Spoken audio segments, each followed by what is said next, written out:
This is Heather Vickery with the Brave Files podcast, and you are listening to Pop Goes Your World. If you haven't already, subscribe on iTunes. And while you're there, please leave us a rating and review. And now it's time for our feature presentation. I'm Chris McBrien, and the pop culture from Generation X is everything to me. And I'm Derek Myers, and I'm here to educate Chris on the great pop culture of today's generation. Episode 357, Tropic Thunder Movie Review.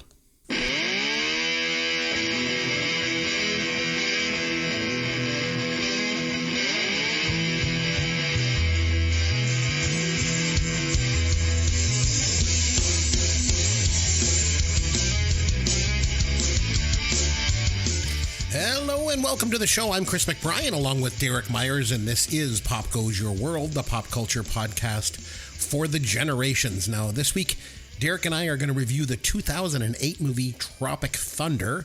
But before we get to our movie review, Derek, what pop culture have you been able to take in recently? Hey, Chris. Well, after a few weeks where I didn't really have enough time to take in anything of substance or more than one or two things, this week I had all sorts of time to get caught up on stuff. Good. So got a long list. I'll try to be brief, but I actually want to start. I watched one documentary. I want to start with the documentary. For 40 days and 40 nights, he watches documentaries. He likes to learn about the world. It's Derek's Documentaries. Derek's Documentaries. Do tell. All right. The reason I want to start with the documentary is I'm sure you're going to have some follow-up questions, and I want to actually talk about it a little bit more than just, the fact that I watched it. So the documentary is called Wham! Blam! Roy Lichtenstein and the Art of Appropriation. And you may or may not know what any of those words are. I'm going to have some questions about this one. You're right. So Roy Lichtenstein is an artist. He was a pop artist in the 1960s.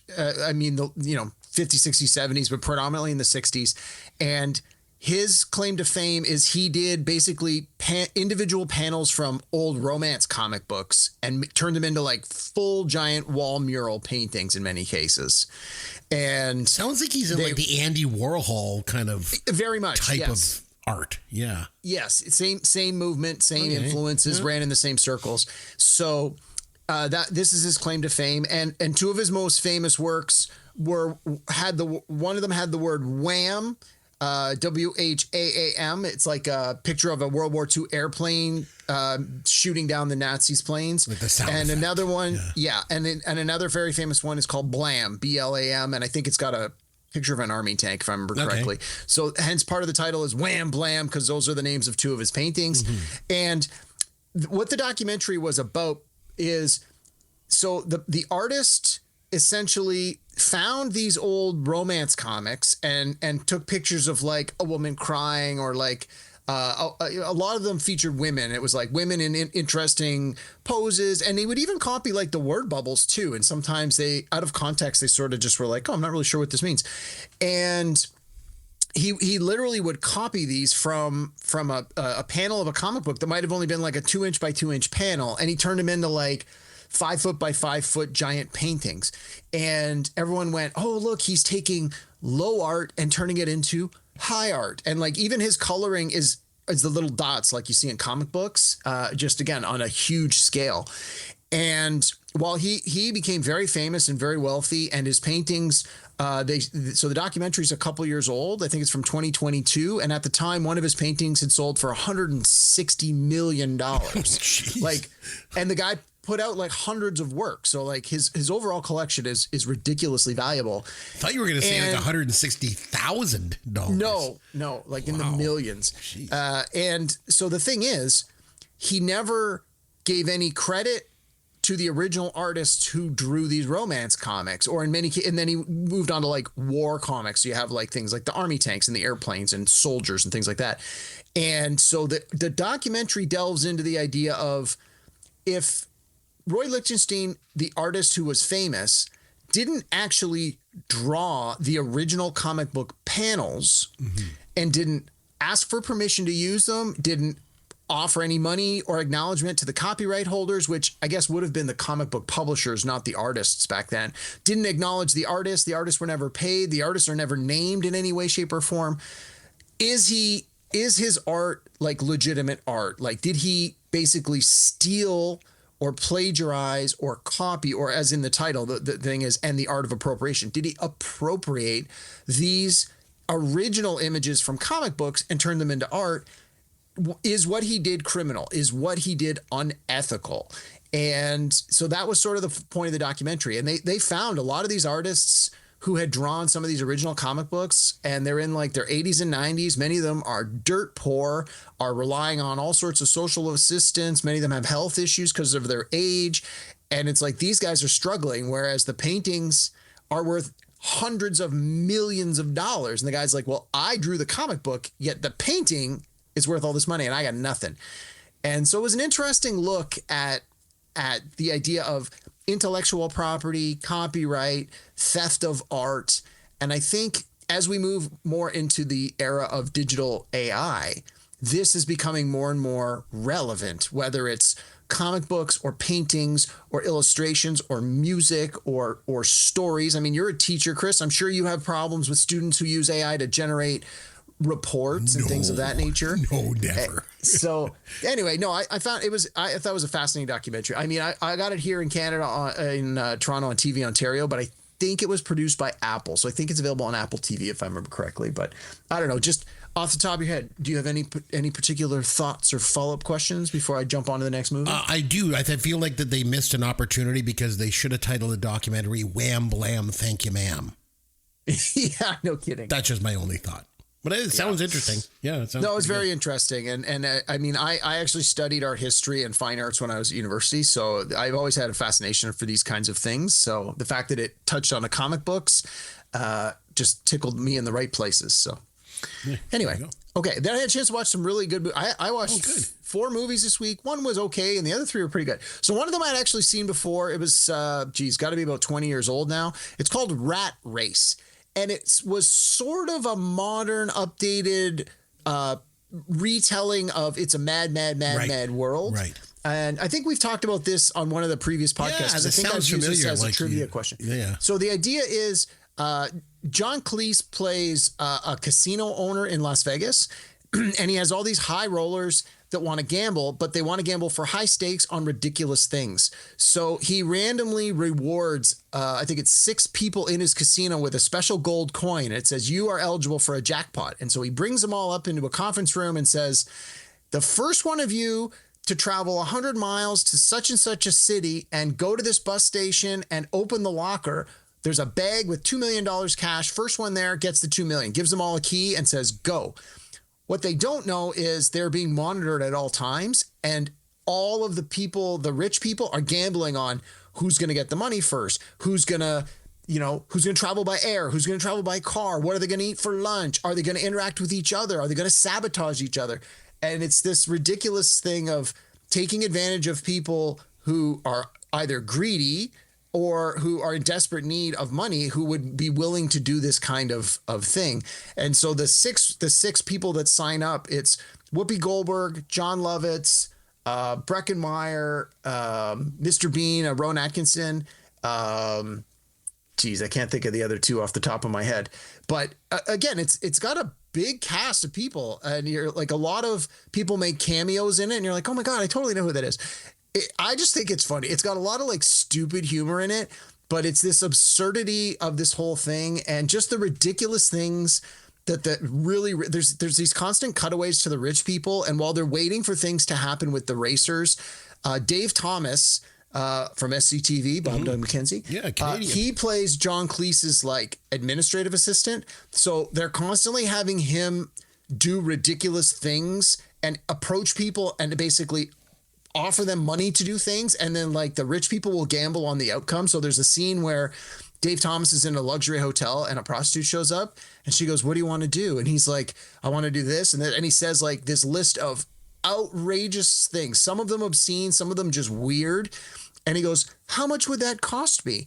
And so you could see the girl doing the mental math in her head, and she goes, oh, that would be $5,000. And then from behind the curtains in the bathroom and the closet, all the rich people jump out and they go, okay, who said it would be 5,000? And the guy's like, I said 4,800. They're like, you're close. So it's like they just bet on the most ridiculous things. But no, it's pretty funny. I enjoyed it. I had seen it before, but not in a long time. So it was a good rewatch. I really I liked it a lot more than I thought I was going to.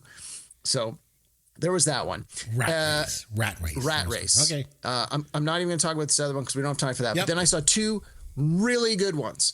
So the first one I saw they're both like from the last couple of years. So the first one I saw is called Good Fortune, and it stars Keanu Reeves, Seth Rogen, and oh my God, what's the other guy? Aziz Ansari, I think's his name. He's the guy from Community. He's been doing Kash Patel on Saturday Night Live. Aziz Ansari, he wrote, directed, and starred in the movie. And this one is a sort of a loose remake of Trading Places. Not exactly remake, but it touches a lot of the same themes.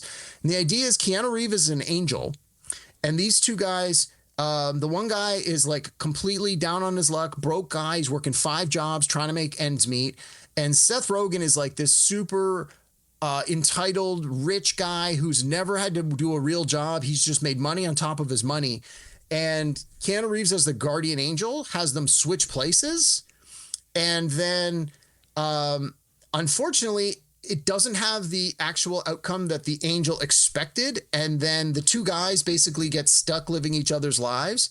And so the super rich guy has to live as the poor guy and realizes like how crappy that is. Meanwhile, the guy who has been struggling his whole life now has all this money and he's just doing the most absurd things with it because he's never had access to this kind of freedom before. And it's a really interesting social commentary as well about, you know, just the state of things today and the massive disparity between the rich and the poor. But again, it's all under the veil of comedy. And there's a lot of humor in this movie. And the performances by the 3 main actors are all really, really good. It's called Good Fortune. It's I can't remember which of the stream. I think we saw it on Crave. So it's definitely available right now. And yeah, it was way better than I expected it to be. And a lot of the critical articles I read after, they were talking about like, yes, it got good critical praise. And a lot of people said it's very reminiscent of Trading Places in that sense of the poor man and the rich man changing places. But it's not just that. So anyway, take a look for that one. Good Fortune. Okay. And then the last one, and this was the one that blew my socks off. All right. It's a movie from 2025 and it's called Anniversary. Anniversary. I never even heard of it. And it's a dumb title. So the idea is it's like a white suburban family that's fairly well to do. The mom is Diane Lane and she's a university professor. The dad is I think his name's Kyle Chandler. He was on Friday Night Lights. He played the coach. And I didn't recognize one of the daughters was on the show Young Sheldon. One of the daughters was in Handmaid's Tale. So you sort of recognize the performers. You may not know their actual, like their real names, but so it's this family and the movie begins. It's the parents' 25th wedding anniversary.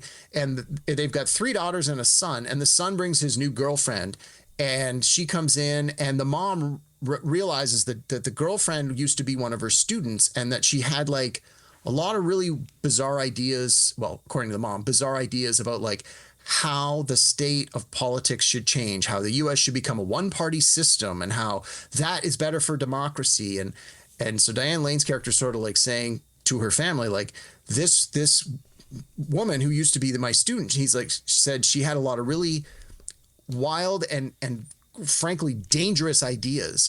And what you find out about 10 minutes into the movie is that this new girlfriend, she actually wrote a book called The Change. And the movie then flash forwards like a year, and this book has become the absolute best-selling book of all time in the US. And things start to change fast based on the ideas in this book. And it's all about how some of the members of the family latched on to what was in the book because they thought that was the right thing. Other members of the family were a lot more cautious and worried about the fanaticism that would come with the ideas presented in this book. And so then the movie continues to sort of move ahead year by year I think it's over the course of 5 years, and they sort of keep jumping ahead, 1 year ahead, 1 year ahead, 1 year. And it's always the weekend of the parents' anniversary, hence the title of the movie, Anniversary. And you just see the speed at which things change and how the mom was absolutely right about the potential dangers of how things could change when somebody has a lot of ideas and they present them in a certain way to appeal to a certain group of people, and how other marginalized groups can suddenly, become disenfranchised even more than they are. And it was a very interesting movie because it really felt like it's the kind of movie that you could only tell now, like in today's day and age, just because of the way the world is moving. And it almost feels like a cautionary tale. And it's called Anniversary. Again, I think it was on HBO or Crave. Chris, you would love this movie. You need to find it. I think you would really dig it. It's like it's a thinker, but the performances are fantastic. And it blew my socks off. I'm going to rewatch it again in a few weeks. I just need some time to digest it. So I will take it under advisement. Yeah, so Good Fortune was really good. Anniversary was excellent. Rat Race was a fun revisit. And that Roy Lichtenstein documentary, Wham, Blam, Roy Lichtenstein and the Art of Appropriation. So I had 4 good movies this week. God, you did a lot of stuff. Okay, so for me, I want to mention just off the top, Donald Gibb died this week. I just wanted to acknowledge that. He's probably best known as playing Ogre in Revenge of the Nerds. I mentioned about a year and a half ago, I went to the Hamilton Comic-Con and I met Robert Carradine, Donald Gibb, and Curtis Armstrong. And 2 of those guys have passed away since then. And so it's just, I don't know. I always liked that movie when I was younger, and to meet those guys was great. They were all just so wonderful and nice. So I just wanted to mention that Donald Gibb passed away. So, Donald Gibb. R.I.P. Ogre. Yeah, yep. Ogre was great, man. So my wife and I needed a new drama to watch, so we started watching Reacher on Amazon Prime. Have you seen this, Derek, or have you heard about it? Yeah. 3 seasons. I've watched them all. They're great. I love them. We just finished season 1 and I like it so far. So we're watching it. We get to like the 4th episode and the female cop comes and joins him in the shower. And I did a double take on that one. I'm like, okay, I'm liking this. I'm liking the show. It's all right. A bit later in the episode, they go to this subway station to meet somebody. I can't remember. They're going to meet someone there. And I'm looking at the subway station they're in. I'm thinking, this looks really familiar. And my wife and I turned to each other at the same time, and we're like, that's the 407 subway station in Toronto. Because we always park there and take the subway into the city when we go to see like Blue Jays games. And so we're both really familiar with that subway station. It's really recognizable too. You've obviously been in it before. You've seen it? Yeah. Again, it's like you said, it's a good one to drop people off and pick people up if they're coming in from out of town. It has that huge cavernous like escalator when you enter the building. So both of us we both recognized it right away. So the show is shot in Toronto. So there's that. But the other thing is the guy that plays the mayor. So I'm looking at him. I'm thinking, oh, who is he? I'm trying to place his face. And then it hits me. It's D-Day from Animal House. Remember the guy that rides his motorcycle in the frat house up the stairs and then he plays the William Tell overture on his throat by drumming his fingers on his neck? It's been a long time since I've seen Animal House. I don't remember, but I take your word for it. I know you'll know. So yeah, that's my thing. So that character D-Day in Animal House was based on Dan Aykroyd because he was like a big motorcycle guy, and Landis wanted Aykroyd to play that part. But he was busy at SNL, which was weird because, so was Belushi, right? So I don't know if I actually buy that reason. I think Aykroyd turned it down just so that Belushi could shine on his own and be in the movie, even though they went that makes sense, team, later. But anyway, D-Day was in Reacher. His name is Bruce McGill. So just finished season 1, and I like it. What's not to like? There's like nudity in it. There's crimes and guns, and most importantly, there's D-Day. So I'm doing that. So you'd be proud of me watching a new show. It's going well. Also, I have this. Here's your dad joke of the week. Derek, I don't know if you heard, but there was an explosion at the French cheese factory. There was nothing left but debris. No, that joke stinks like 10-day-old cheese out in the sun. Do you play a musical instrument? A buddy of mine that I play Dungeons & Dragons with. I play guitar. The veil of professionalism has been pulled back. Is that a special kind of guitar? I don't always do as much homework for this podcast as I should. Hey, get off my car. I think you're going to be assaulted if you keep telling those jokes. And he's got to go in disguise as a woman. You are crazy. All right, Derek, it was over to you this week, and you picked Tropic Thunder from 2008. So why'd you pick that movie? Maybe you can start us off with that. So I mentioned before, I have a running list of, half a dozen movies that when it's my turn to pick and I haven't really given it a lot of thought ahead of time, or if I don't have something specific that is, been on the top of my mind, I just go to the list. Sure. Tropic Thunder has been the number 1 or number 2 on that list for like a year now. And every time I go to it, I go to the list. For some reason, I'm like, we'll save Tropic Thunder. I'll go to something else. Because I know you had said you had never seen the entire movie before. So I had that noted. I'm like, Chris never seen. Because obviously, I find we do a better show when one of us has never seen the movie before. That's part of the reason I like doing this podcast is occasionally I get a recommendation from you of a movie I've never seen. Sometimes I love it. Sometimes I hate it. But it's always nice to find a new movie. But so I've been skipping over this. And then you and I had chatted last week about like, what do we think we want to do next? We want to do a drama? Do we want to do horror? Do we want to do comedy? Whatever. We talked a bit and we said, you know what? We were both had some busy weeks coming up and we were like, maybe we need something a little lighter. So you had suggested that, maybe we stay away from like a long, boring drama or something heavy. And I was like, okay. So I thought, well, I'll lean to something a little more in the comedy area. So that's why I decided, let's just pick Tropic Thunder. And then, as it turns out, coincidentally, one of the other podcasts I listen to, they put out a Tropic Thunder episode just yesterday. I'm like, God damn it. They beat us to the punch by one day. So anyway, that was just a total coincidence. But yeah, so, again, I hadn't seen Tropic Thunder in at least 10 years, probably more. It's been a while. I mean, I've seen a lot of clips online. There's a lot of memes and little short clips that show up from time to time. But I hadn't actually had a chance to sit down and watch it start to finish. And surprisingly enough, I actually had the DVD, which blew my mind. I don't even remember buying that thing. So anyway, yeah. You have a lot of DVDs. I do. And it's actually one of these 2-disc collections where the second disc is just all sorts of special features. There's a documentary, like where they're all in character. And then there's like 3 audio commentary. I'm like, wow, I wish I had realized that earlier. I would have sat down with it a few weeks before we actually did the show. So I could have watched through more of it. But anyway, now I know it's there. I can always go back later. But yeah, so long and the short, there wasn't any special reason I wanted you to watch this one over anything else other than it had been on my list. I knew you had not seen it. I wanted to rewatch it, so it just seemed like a good time to revisit it. So I got to tell you, I thought it was actually pretty great. I really enjoyed it. It's a little bit of everything all rolled into one. I'm always going on and on about how, movies are not unique anymore. They're just the same thing over and over again. There's like franchises and sequels. And so every once in a while, you make me watch something that I haven't seen that I call newer. I call anything after 1989 newer. So there's that. But every once in a while, I get to watch something that is quite unique. And this fit the bill. I thought it was pretty good.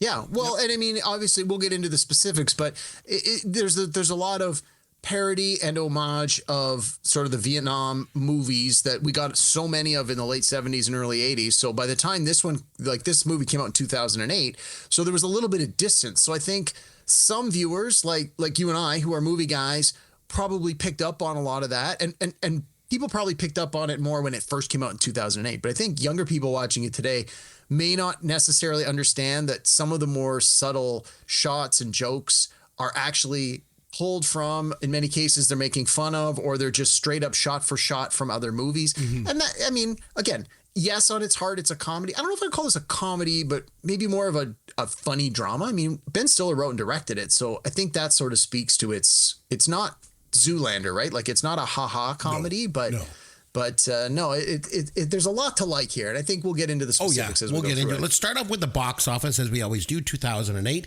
Any guesses as to the number 1 film that year? It was like Head and Shoulders. Batman came out this same year, so I got to think it was The Dark Knight. It was The Dark Knight. Yes, The Dark Knight was the number 1. But didn't Iron Man also come out in 2008? It did. It came out the same year as this one. Yeah, Iron Man was number 2, but it was almost half of the box office take of Dark Knight. The Dark Knight was massive, if you remember back then. I do. And number 3 was Indiana Jones and the Kingdom of the Crystal Skull. God, that movie's stupid. I haven't seen it. It was really bad. And number 4 was Hancock, and number 5 was Wall-E. And then rounding out the top 10 that year was Kung Fu Panda at 6, Madagascar Escape to Africa, number 7, Twilight, 8, Quantum of Solace, 9, and Horton Hears a Who was number 10. Wow. Tropic Thunder was 19th with $110 million. You Don't Mess with the Zohan also came out that year. That movie was so bad. It that's made one of the worst movies I've seen in my whole life. It made $100 million. and came in 25th spot. The reason I mention is because it was the 25th movie. There were 25 movies that made $100 million or more in 2008. 25. That's crazy. What else was on there? 47th was Forgetting Sarah Marshall with $63 million. Apparently, a lot of people went to the movies to see Jason Segel's wiener that year.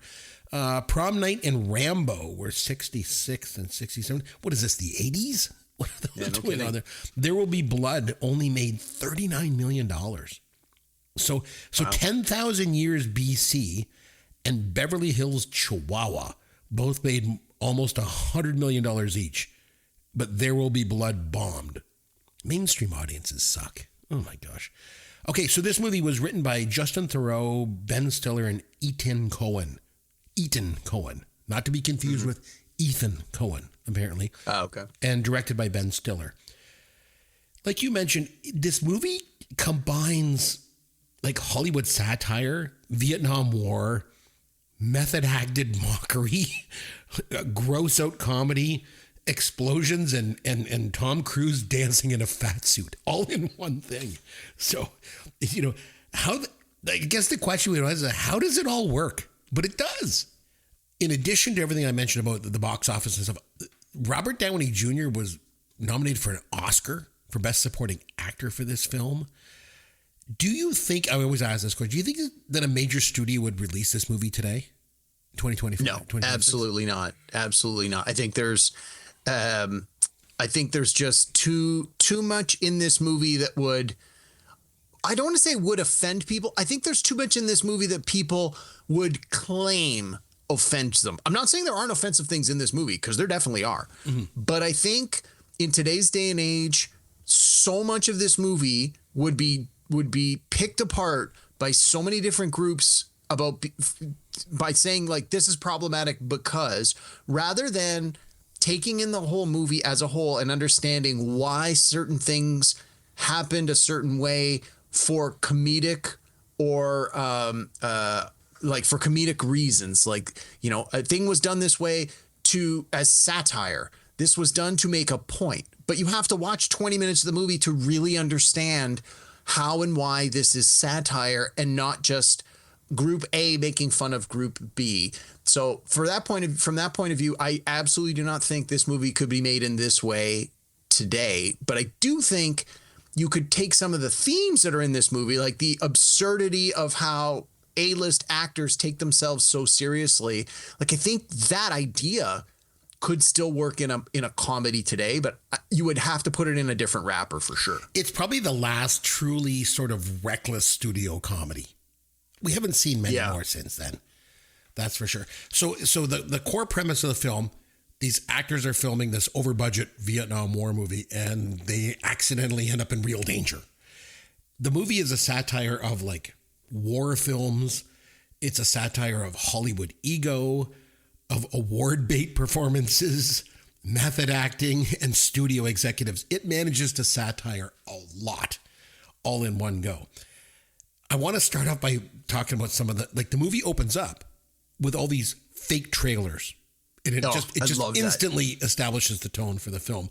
Yeah. There's the Scorcher franchise. There's Jack Black's fart, gross out comedy movies, making Tobey Maguire's Monk movie, and then the Simple Jack trailer. Oh my gosh. It's like the first 10 minutes or whatever it is feels like an entire sort of season of Hollywood satire all thrown into the opening. It's just, it's one hell of a way to start a movie, I think. Do you think audiences in 2008 watching this, do you think they understood how aggressively Hollywood was being mocked at the time? No, not at all. I think the overwhelming majority of audiences just sort of took it at face value. And I think it wasn't until it found some legs on home video, on DVD, on Blu-ray, and on the streamers, and a little bit of distance when people started to write about it on blogs and podcasts. They talk about podcasts and stuff, that they started to realize how what was just on its face value, this absurd action done to make you laugh, was really more of a, hey, this is a commentary on the way some people really are. And while it may have seemed over the top, in some cases, it may have actually been toned down from the reality. Probably. All right, let's talk a little bit about the cast. We'll do a deep dive on them. Ben Stiller as Tug Speedman. He's like almost a perfect parody of like a fading action star who's like chasing Oscar credibility. Mm-hmm. And the Simple Jack thing is just exploits disability for awards. Yeah. But I would say, I think this might actually be Ben Stiller's best directing job, because he also directed Reality Bites in 94, The Cable Guy in 96, Zoolander in 2001. And he directed 11 episodes of Severance, the TV show, as well. Yeah. So he's done other stuff in between, but background. It's pretty big films, resume. Yeah, I mean, it's pretty good. But I think it might be his best directing job overall. I think so too. He apparently had the concept for this for years before they finally were able to produce it. He had the idea back in like 87. He actually appeared in 87 in Empire of the Sun, in Spielberg's movie. And he noticed that at the time, a lot of actors were doing like Vietnam movies, and attending all these fake boot camps and stuff. And so he got the idea to do this. And his first choice to star as Tug Speedman was Keanu Reeves. Wow. Yeah, he wanted him he wanted to cast him in that role. But he ended up playing it himself, obviously. So there's that. So let's talk a little bit about Robert Downey Jr. I think is important to talk about is Kirk Lazarus. Australian actor playing a black character while staying in character nonstop. And apparently he based this character on 3 different actors. He based on a Russell Crowe, Daniel Day-Lewis, with just a little bit of Colin Farrell thrown in for good measure. And this role was originally written as an Irish actor, but Downey was a bit more comfortable with Australian. So he changed it into that. When he first heard about this, Ben Stiller pitched him the idea for the character. And Downey apparently said, "This is the stupidest thing I've ever heard." and funny enough, Stiller screened the movie after it was done to the NAACP and received mostly positive feedback on it. So his performance, we got to talk about. Do you think it's genius satire? What are your thoughts on his performance? Or is it just... Yeah, I mean, okay, so you got to sort of frame it, right? I mean, it's a white guy in blackface. Like, you can't ignore that. But that being said, I think the way and this is what I was talking about with that whole context thing. If this movie was coming out today and all they were showing you was 10 seconds of Robert Downey Jr. in blackface, that's it. The movie gets canceled. Downey gets canceled. Ben Stiller gets canceled. Everyone's like, no, you can't do that. It's wrong. And you can't do it. It is wrong. But the way they do it in this movie, it's done in a way that is I don't want to say, well, yeah, I better not say it that way. The way they do it in this movie is done for satire. It's done for comedic effect, and it's done in a way that actually makes more fun of white people than black people. The absurdity of just doing it in that way, undergoing a pigmentation alteration so they don't have to do the makeup and the contact lenses and all the rest of that. It's just like, yeah, because some actors just, they need to go that extra mile to gain the weight, lose the weight, get a press, whatever. And it's like, this is just the most absurd nth degree to that. So yeah, I mean, I think it works within the context of this movie. I agree. The thing is, the joke is not that blackface is funny. The joke is that Hollywood actors are so self-important that they'll do literally anything to try and get an award. Absolutely. That's what it's all about, But I would say this is probably one of the boldest mainstream studio comedy performances ever. Oh, yeah. The only ones that I try to think of any performances like this that were so bold that even came close to it. I thought of Peter Sellers in Dr. Strangelove came to mind because he played those 3 different roles. And another one that came to mind was Sacha Baron Cohen in Borat.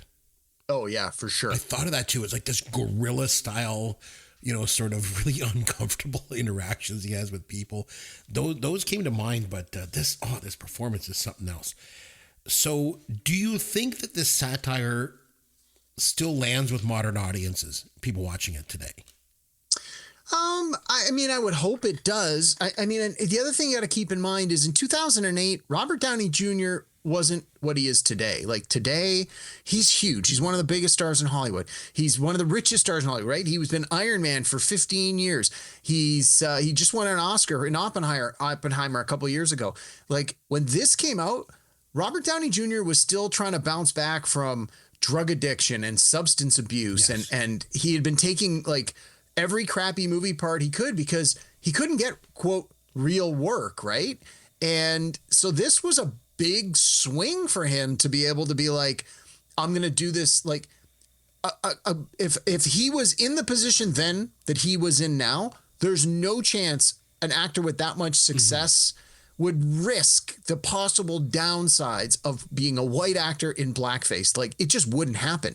But you got to remember, at the time, while Downey's also doing Iron Man, which at the time, nobody had any idea if that was going to end up being something. And lo and behold, look what it became. But, you know, you got to remember in the context of the thing, it's like, okay, that, you know, so to your point, it's like, does it still land? I think it does. And I think largely because of who Robert Downey became, like who he is now almost gives more credibility to his performance in this, like looking back now. And I think also the way he just commits so much to this. Apparently he stayed in character the whole time that they were shooting and everything. But when you're watching his performance, you really, really watch it. Like he is so fully committed to it. It just takes the satire over the top. And so, like I mentioned, he was nominated for Best Supporting Actor. So he was nominated against Michael Shannon in Revolutionary Road, Philip Seymour Hoffman in Doubt, Josh Brolin in Milk, and then Heath Ledger in The Dark Knight, who obviously he wasn't going to beat Heath Ledger. No, and I think especially with Heath Ledger dying, like he was like definitely. But you take Heath Ledger out of this, like Robert Downey Jr. had a shot. Yeah, he wasn't out of the realm of possibilities. If Heath Ledger, if it had come out the year before, the year after, it's a whole other conversation. Crazy. The real life parody of the fact that the kind of character that he played, like who was supposed to be a 5-time Oscar winner, like nobody has won the Oscar for acting 5 times. Like, it's just ridiculous that he's supposed to be the world's greatest actor. And he's doing all these absurd roles to this extent to try and win more awards. And then in real life, the actor playing that actor gets a nomination. Like that to me is it's almost like the Academy did it as a joke to acknowledge the joke, but he's deserving of the nomination. Like he was great. Oh yeah. He was fantastic. I want to talk a little bit about Jack Black as Jeff Portnoy. I thought he was important in this. He's this drug-addicted comedy actor, and he's parodying the whole thing. It's almost like a mashup of gross-out humor and Hollywood burnout, you know, in one. And the thing I thought was interesting, you know, his heroin withdrawal subplot that's going on, is somehow both disturbing but funny. Like, yes, that's not easy to pull off either. You know, there's a lot of fine lines in this movie, and they seem to hit them all. They seem to pull them all off. So that's really good. And speaking of which, Tom Cruise as Les Grossman. I think when it came out in 2008, a lot of people genuinely didn't even realize that it was Tom Cruise when you first started to watch when it. I watched it in the theater, like, so we saw this in the theater, I honestly didn't recognize it was Tom Cruise at all. And again, think of what was in 2008. This is Tom Cruise has done a couple of Mission Impossible movies, but they weren't, like, they were a few years old. It hadn't become the big franchise it was. He'd been doing these like crappy action comedies, and there was the whole thing where the Oprah's couch and the Scientology coming to light. Like in the moment, Tom Cruise wasn't the Tom Cruise of today either. So the fact that he wasn't the AA++ lister that he is right now, back then, you could put him in this costume and have him do and say outrageous things that Tom Cruise is less likely to ever do now. So when I'm watching this in the theater, I'm like, it didn't even click for me. Like now when I watch it, obviously I knew, but even the voice, Tom Cruise got a pretty distinct voice. So as I'm watching it, I'm like, oh, I recognize his voice. But I think in 2008, I hadn't seen a lot of his more recent movies, so it wasn't as noticeable to me. He wasn't like that big a star.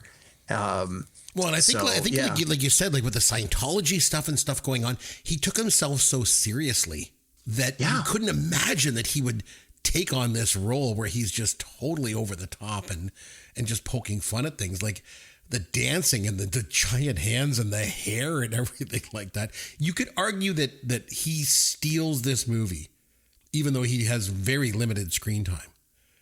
But I wonder too, like, who's he making fun of here? Is he making fun of himself? Is he making fun of studio executives? Is he making fun of Hollywood power culture, or all of it? I think all of it. I think making fun of himself a little less, but I think definitely the idea of the executives and the power, you know, just the 1% that runs the entertainment industry, and the fact that, you know, it's all about the dollars and cents, and they really don't give a crap about anything else. Well, and I think, again, I think that resonates more now than it probably did then, just because of how much more open so much of that is now, and with social media and all of that kind of stuff. We'll mention some of the scenes. We'll get to some scenes in a minute, but I just want to touch base because that flaming dragon hostage negotiation thing that he does. Oh yeah, gosh, it's so over the top. It's just it's so well done, so well done. Want to mention some of the supporting cast too before we move on. Jay Baruchel, I really like him. He's a Canadian guy. He got started on Popular Mechanics for Kids up here in Canada, and he's good. He's done serious stuff like $1 Million Baby, which he was really good. Done some comedy stuff like This Is the End and stuff. I think he's pretty good. Brandon T. Jackson was Al Pacino. I didn't recognize him from anything. Al Pacino himself was apparently very cool with this. He thought it was all pretty funny. Steve Coogan was the director. Danny McBride, he hasn't done a whole lot of stuff. You know, like he was in Eastbound and Down, and he was also in This Is the End. I like him a lot. And the Righteous Gemstones is him too. He's got a huge following. Like people like him, really like him. He is quite good. Yeah, I liked him. And Nick Nolte was just, again, you don't expect to see someone like Nick Nolte in a role like this. And Matthew McConaughey too. But apparently Owen Wilson was originally cast as Pecker, and he had to drop out because he was hospitalized after attempting suicide. So they brought Matthew McConaughey in to replace him. Bill Hader shows up as well. Kind of surprised by that. It almost feels like a who's who of, sort of the late 2000s comedy scene. Really going back. Well, and not only that, but it's like we've said with a couple of these other performers, none of these people were at the A++ top of their game. Super A-listers. It's like they were either, who they were, like someone like Robert Downey Jr. You know who he is, but he's had some problems. Someone like Jack Black, who's like, he's an up-and-comer. He's still relatively young, hasn't like really landed yet. Ben Stiller, again, who has he has some success. Obviously, he's got enough now, both as an actor and a director, that he got the money to make the movie. Danny McBride and Bill Hader at this point are still not really well known. No. They're just sort of both coming into their own. Hader's probably only been at SNL a couple of years at this point. And like we already talked about Tom Cruise, who, while being a big actor, was also, not at the top of his game per se. It was like an interesting time. Like you couldn't make this movie today with these performers. You couldn't afford them. Right. And I actually had to look up the budget, because after the movie, I'm like, how did they afford all these people? And I think the budget was like 90 million or something. Million, yeah. And I got to think that 85 million of that probably went to salaries, given all the people in this movie. Like, holy cow. So I want to talk about some of the scenes in this movie. At the beginning, there's that explosion where the director accidentally blows himself up, and then there's the severed head and stuff. Sets the tone for the film immediately. So I think that's an important scene. And then we got to just jump right into it, the never go full scene. It's amazing how quoted this has become, and also how controversial, I guess it would be. But I would say, but how accurate it is. Oh, when I'm watching this scene, I'm thinking how gratifying it must be for a writer to write a scene like this and then see it come to life and get pulled off. So when he's mentioning like all the different actors who have never, gone all the way. And so he's like Dustin Hoffman in Rain Man. Look, act, not autistic. Yeah. Tom Hanks, Forrest Gump. He's got braces on his legs. Not. He's a war hero. Yeah, exactly. Peter Sellers is an imbecile. Yes. No. And then Sean Penn, 2001, I Am Sam, went full. went home empty-handed. Like, all they care about is the awards and the prestige they get from like tapping into disability. Like, it's just such an overall spoof, the whole scene. That scene was one of the best in the film, if not the best scene in the film, I think. You agree? Definitely up there. Yeah, for sure. Oh man, it was something else. And like I mentioned before, when Tom Cruise does the phone call with the flaming dragons, that might be one of his funniest scenes ever. Because he doesn't do a lot of comedy, but that was outstanding. I also like when the guys mentioned, I don't read the script. And it's like, it's like all about, actors. They just don't even care. Also the scene I want to mention between Lazarus and Al Pacino. Oh my God. I laughed so much. So Al Pacino calls Lazarus the N-word, and Lazarus grabs him and hugs him close because you think they're going to fight. And he pulls him in and he's like, for 400 years, that word's been holding us down. He's like, what are you talking about? And he's like, now that we're up in the big leagues, we're getting our turn at bat. And Al Pacino's like, that's the Jeffersons. That's the theme from the Jeffersons. He's like, you're Australian. Act Australian. and Lazarus is like, oh, we can go hide out because Alpa's got his mama's natural camouflage. And he's like, cool. It's that whole interaction between those two is so funny and punches up just how outrageous Lazarus's character is. I really like that. Well, and he's got the thing where he's like, I know who I am. I'm a dude dressed as a dude playing another dude. Right. And it's just, again, that's one of those ones that you see all the time show up on the internet, just the little memes. In fact, our friends over at Cinema 9 podcast, they have their opening, like they have a little opening song parody thing they do, and it uses that line from Robert Downey. They have it like sampled. Yeah. So. Also liked the scene with the panda when Ben Stiller kills the panda bear, and then he calls his agent and he's like, I killed the thing I love more than anything in the world, because he did the panda charity ad. Right. And Pecker's like, a hooker. You killed a hooker. Okay, you're going to need some bleach, some hydrogen peroxide, and a ton of lime. Like, what? And then when Speedman gets captured, and the Viet Cong kid is like, you're trespassing on my fields. You're DEA scum. And Ben Stiller says, are there script changes I'm not aware of here? I just laughed at that so much. It was so good. And then I also liked when they were talking about, anyone that they have back home waiting for them. And Lazarus says to Jay Baruchel's character, he's like, you got a girl back home, Kevin? What about you, Alpa? And Alpa's like, Lance. And Lazarus goes, Lance, what the did I just hear? And then he's like, well, don't worry about it. Everyone's gay once in a while. It's Hollywood. Yeah. Again, just overall spoof. And then at the end, when they're at the Oscars, Jay Baruchel's with Jennifer Love Hewitt and Al Pacino is with Lance Bass. Just to kind of tie that together. I thought it was pretty good. But I will mention too, the final sort of battle that they have with the Viet Cong is surprisingly competent action filmmaking. It looks like a real full-out Hollywood action movie with explosions and the helicopter and everything like that. Like, again, going back to why I think it was Ben Stiller's best direction overall. He did a good job. It looked good. So one thing that we always like to ask on here, did it age like wine or milk? Okay, so there's some things in this film that did not age very well. I think we can agree. Do you not think so? Yes and no. I mean, there are definitely a couple of things in here that you couldn't get away with today. I think the simple Jack material. Yeah, that's really where I would lean into that part of it. I mean, I'm not saying that it's not an accurate observation as much today as it was then, but I think you would have to. You definitely take a hit for writing it up the way you write it. Yeah, even in 2008, there was a lot of disability, advocacy groups that were protesting the film, and the use of the slurs in it more uncomfortable now than it was then. But I mean, it's clearly satire. It's poking fun at Speedman. It's not poking fun at handicapped people, but like when he says to prep for the part, I watched a lot of people, the things they did, and there were times doing that movie I felt really.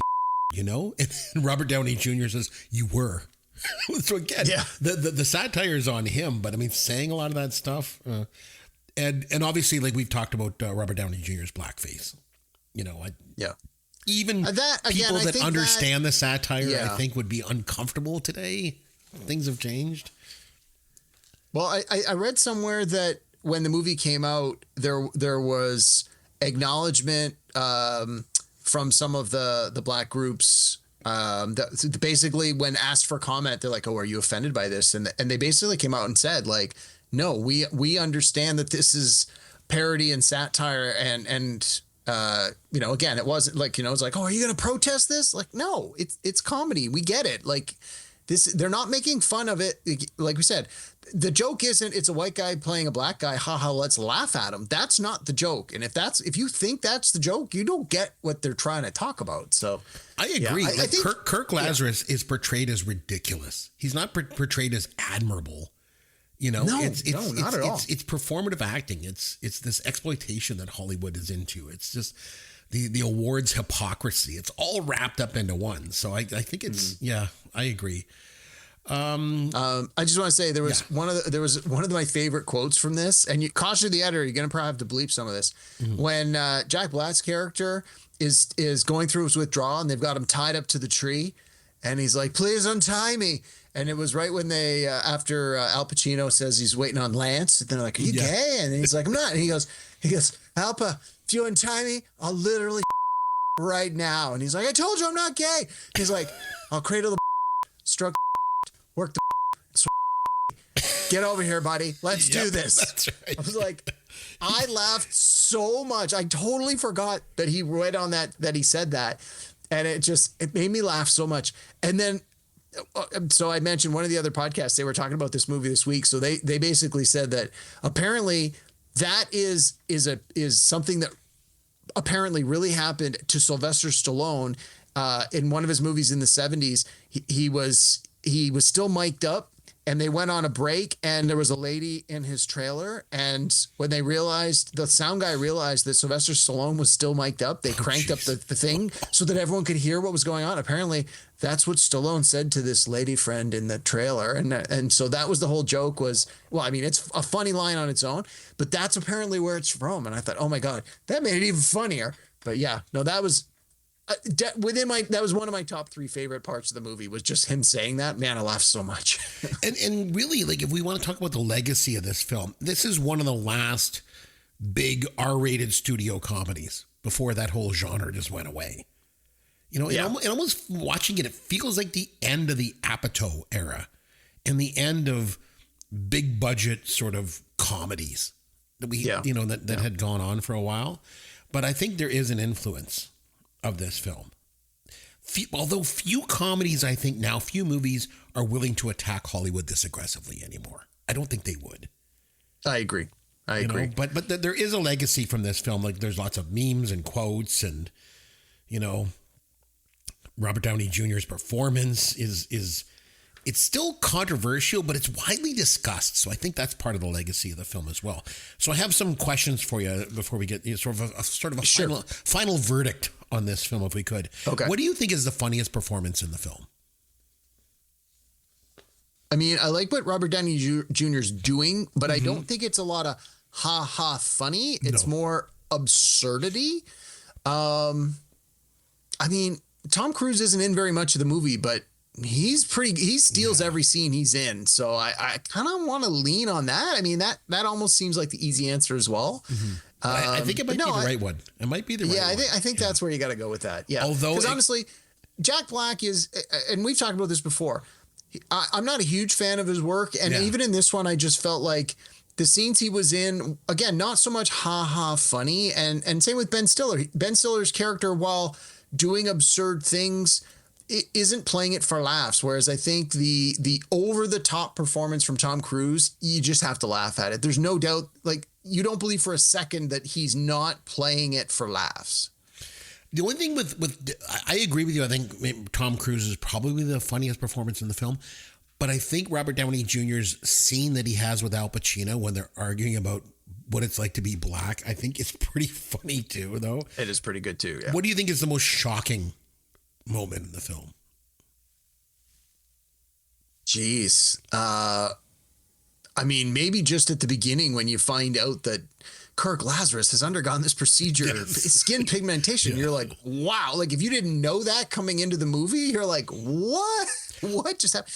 But I mean, I think the other parts that make it is when the director, played by Steve Coogan, steps on the landmine and explodes. Like, you do not expect that. And so his severed head. And then the whole thing with the head where Ben Stiller's like, it's just a prosthetic. And then he's like, he tastes the blood. He goes, it's corn syrup. He looks at it, tastes like blood. I also liked when Ben Stiller was going to stay behind. He's like, I got to stay here. I have a connection with these people. I have a son. And so he goes back, and then all of a sudden he's running across the bridge, and the kid is like stabbing him in the back as he's carrying him. He's like, I was wrong. Get me out of here. It was like, what the hell's going on? So, yeah. Do you think this movie could be made today? Not a chance. Not in this way. Yeah. Is it still funny today, though? I think it is.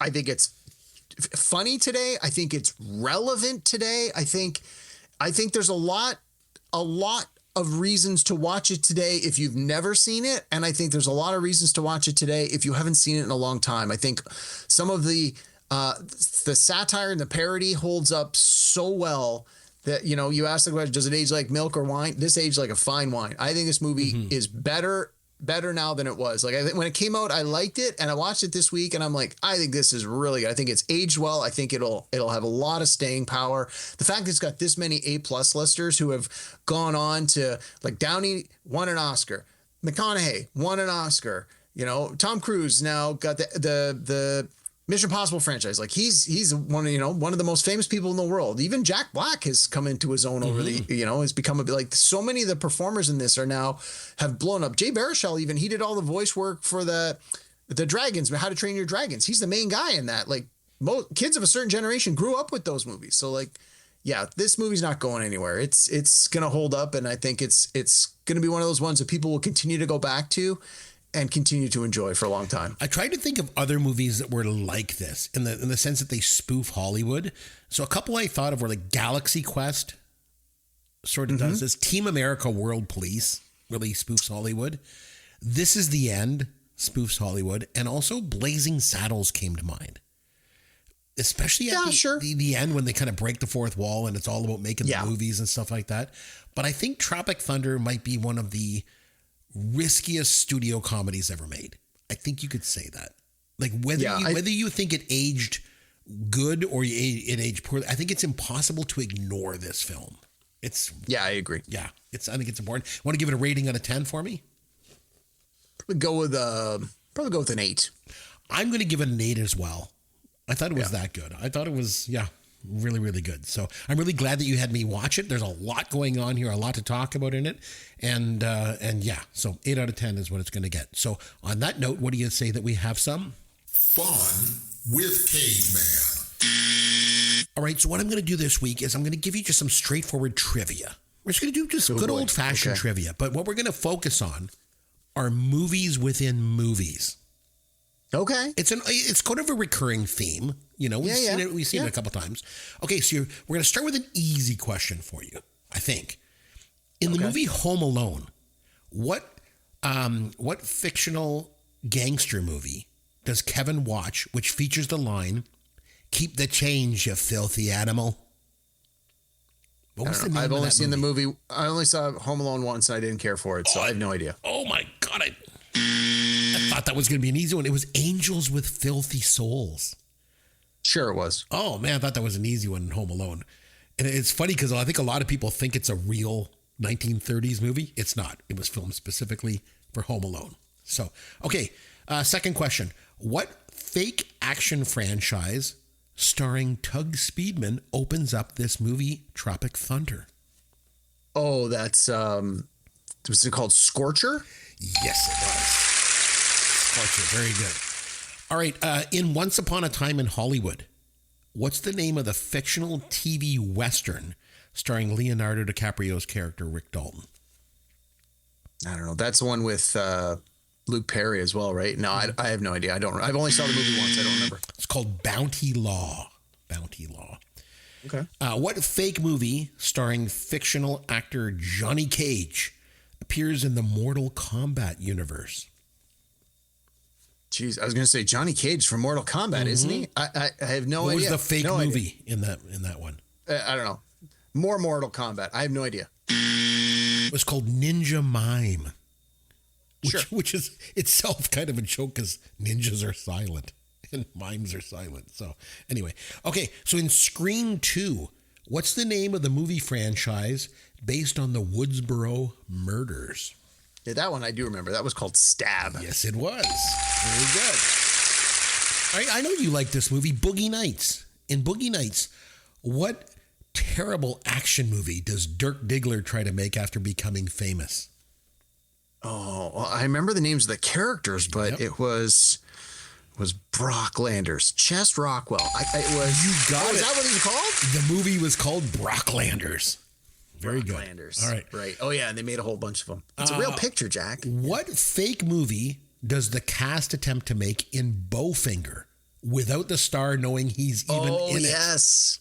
Oh, that's a great movie. Chubby Rain. Yes. Very good. All right. Going back to this movie, Tropic Thunder. What's the fake trailer at the beginning of the movie starring Tobey Maguire and Robert Downey Jr. as forbidden lovers? What was the name of the fake movie? Was it Satan's Alley? Yes, it was. Oh, I don't know if you're going to get this one because you never liked this, but what fake cartoon movie appears in Who Framed Roger Rabbit?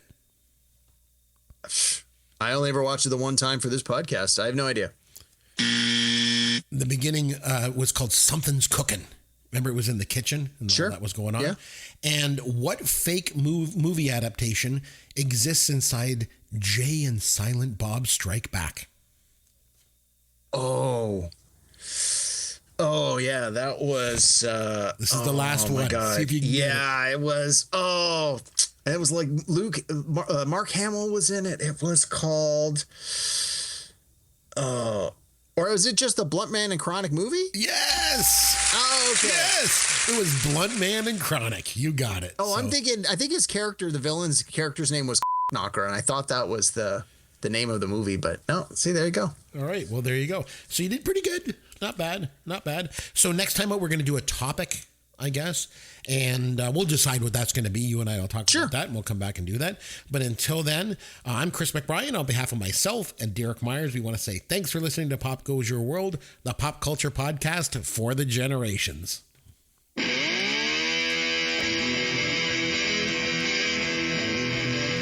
Thanks for listening to Pop Goes Your World.